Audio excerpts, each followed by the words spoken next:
The Denver Broncos are the hottest team in the NFL heading into the postseason. They've won 11 straight games. All 11 of those wins have been by 8 points or more. They host the Baltimore Ravens this week. BETDAQ currently has Denver installed as a 9.5-point favorite, 45 the total in this game. Ravens had to play last week. Denver, of course, had a bye. Ravens beat the Colts 24-9. It was really a feel-good week for Baltimore. You know, Ray Lewis in his last home game, at least if he indeed does retire at the end of this season, it was his last home game. And they honored him before the game, and after the win, most of the players gathered on the field to watch Ray Lewis do his little dance on the middle of the field one more time. I hope they enjoyed it, because it's going to be tough to duplicate that positive emotion this week in Denver.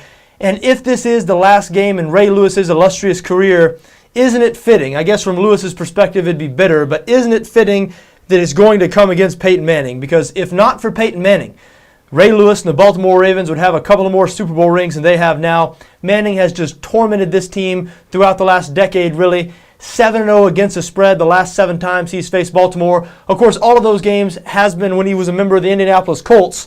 But this Denver team may be, and I stress maybe because the Colts did win a Super Bowl in 2006 and Denver has a lot of work to do. But this team may be better than any Colts team he had. The reason I say that is because of their defense. Peyton Manning never had a defense in Indianapolis like what he's working with here in Denver.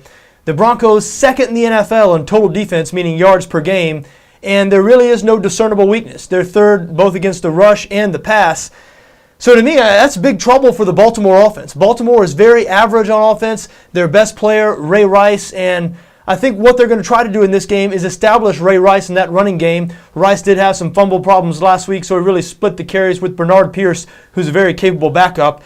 And from a Ravens fan's perspective, or if you're going to bet on the Ravens this week, I think what you're hoping for is that they're able to have some success running the football, keep Manning off the field as much as possible, and then when he does get on the field, I guess if you're a Ravens fan, you might be optimistic that Baltimore is now playing better defense than they have at any point in this season, because the Ravens really have not been good on the defensive side of the ball this season. They finished the year ranked 17th in the NFL in total defense, but last week was the first time all year that they had their veteran core, Terrell Suggs, Ray Lewis, and Ed Reed, all on the field together, and they limited the Colts to 9 points. It was only the second opponent this year they've held to single digits, and the Colts obviously have a good offense.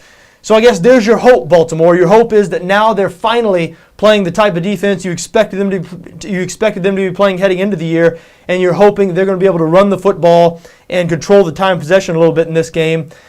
I don't have very much confidence in that happening. You saw these two teams play less than a month ago. They played on December 16th in Baltimore. Broncos won easily, 34-17 the final score, and really that game was uglier than the final score would indicate. So I don't see much reason to think that this game is going to be any different here on Sunday.